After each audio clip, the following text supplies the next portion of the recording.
Hello everybody, welcome. दोस्तों, पिछले video में हमने बात किया था कि कैसे आप सर्दी का जो सब्जी है ना उसका आगेती खेती करके बहुत अच्छा खासा पैसा कमा सकते हैं, बहुत अच्छा खासा मुनाफा ले सकते हैं। और उस लिहाज से हम देखेंगे ना तो सितंबर का जो लास्ट वीक है और अक्टूबर का जो फर्स्ट वीक है, ये दो जो हफ्ता है ना ये बहुत ज़्यादा इंपॉर्टेंट माना जाता है, बहुत ज़्यादा क्रूशियल माना जाता है। आज हम इस वीडियो में बात करेंगे ऐसा कुछ सब्जी है जिसका आप खेती सितंबर महीने में कर सकते हैं और जिससे आपको बहुत अच्छा खासा मुनाफा मिल सकते हैं। असल में क्या होता है ना, जो सर्दी का जो खेती है तो उसको जो एनवायरनमेंट चाहिए वो सितंबर महीने में नहीं मिलता है, क्योंकि सितंबर महीने में थोड़ा बहुत बारिश भी होता है, थोड़ा बहुत गर्मी भी रहता है।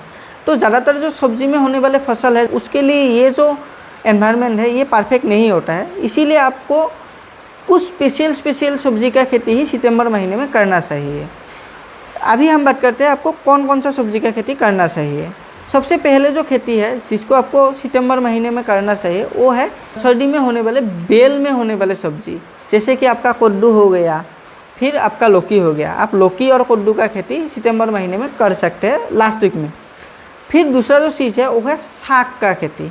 आप सरसों का साग हो गया, पालक हो गया, इस टाइप का जो साग है ना, इन सब साग का खेती आप सितंबर महीने में ही कर सकते हैं, क्योंकि साग का खेती में क्या होता है ना, पत्ते का ही बिजनेस है, तो वो जार्मिनेशन वगैरह का या फिर उसका फूल आने का, इन सब चीज़ों का आपको ध्यान इतना ज़्यादा नहीं रखोगे तो भी कोई प्रॉब्लम नहीं होगा। इसीलिए आप सितंबर महीने के लास्ट वीक में साग का भी खेती कर पाओगे।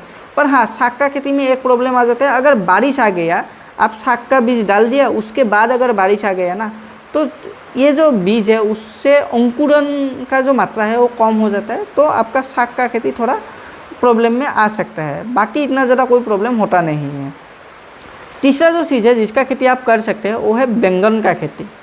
बैंगन सर्दी में होने वाले बहुत सारे बैंगन का प्रजातियाँ मिलते हैं, उसका खेती आप कर सकते हैं। साथ ही साथ एक बैंगन ऐसा है जो 12 महीने ही आप लगा सकते हैं, 12 महीने ही आपको उत्पादन दे सकते हैं, मतलब पूरा साल आपका उत्पादन दे सकते हैं। उस टाइप का बैंगन का भी आप खेती कर सकते हैं।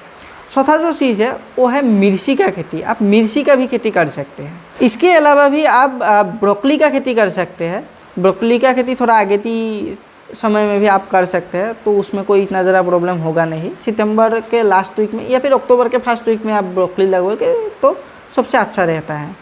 इसके अलावा भी आप मटर का भी खेती कर सकते हैं, पर मटर का खेती में क्या है ना, जो तापमान है वो 32 सेंटीग्रेड से कम होना चाहिए, तभी आप मटर का खेती कर सकते हैं।